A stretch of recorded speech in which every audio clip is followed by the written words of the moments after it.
माझ्या घरी 100च्या स्पीडनं काम करणारी मी, मला आईच्या घरी आल्यानंतर ना अंघोळ करणं सुद्धा लय मोठं काम वाटतं. शाबाश बेटा, बहुत बढ़िया. स्वागत आहे तुमचं माझ्या एका नवीन ब्लॉग मध्ये. सकाळी 9ला उठून मी फक्त ब्रश केला आणि नाश्ता करून घेऊया म्हटलं, कारण गरम गरम मॅगी तयार केली नाश्त्याला. पहिल्यांदा नाश्ता करून घेतला आणि आता अंघोळ करायची म्हटलं, तोपर्यंत माझ्या लक्षात आलं की दीदीचं घंटन गाठवायचंय. अच्छा.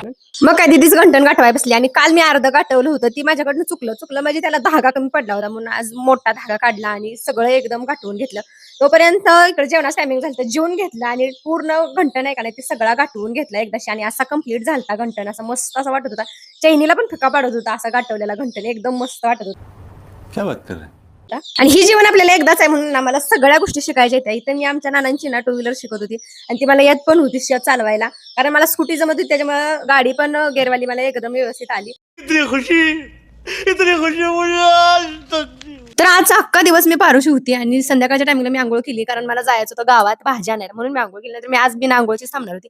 कौन है ये लोग? कहाँ से आते हैं? नंतर मी आणि माझी मोठी बहीण भाजीला गेलो. तर आज आमच्या गावचा आठवडी बाजार होता आणि गाव जरी छोटा असलं तरी बाजार ना एवढा मोठा भरतो नाही, बोलायचं काम नाही. आणि भाजीला घेऊन झाल्यानंतर ना पोरासनी चहा सगळं खायला बटर घ्यायची होती म्हणून बटर घेतली आणि नंतर आम्हाला घरी जायचं होतं, पण हिचं मध्येच काहीतरी निघालं, हिला प्लकिंग करायचं होतं, आयब्रो करायचं होत्या म्हणून गावात गेलो. आमच्या गावात ब्युटी पार्लर सुद्धा आहे, त्याच्यामुळे कशासाठी सुद्धा बाहेर जायला लागलं नाही. फक्त कपड्याचं दुकान नाही आमच्या गावात, नाही आमच्या गावात सगळं आहे. नंतर आम्ही गेलो बांगड्या भरायला आणि तिथे बांगड्या भरायला गेल्यानंतर भाभींचं काहीतरी काम चालू होतं, परंतु माझा भाऊ इकडं का नाही माझंच व्लॉग बघत बसला होता, त्याला कुठं सुद्धा टाइम भेटला नाही, फक्त तिथं गावात गेल्यानंतर टाइम भेटला माझं व्लॉग बघायला. नंतर बांगड्याही भरून आम्ही आलो घरी आणि घरी आल्यानंतर इथं चालला होता आज्जा नत्तीचा स्वयंपाक करायचा.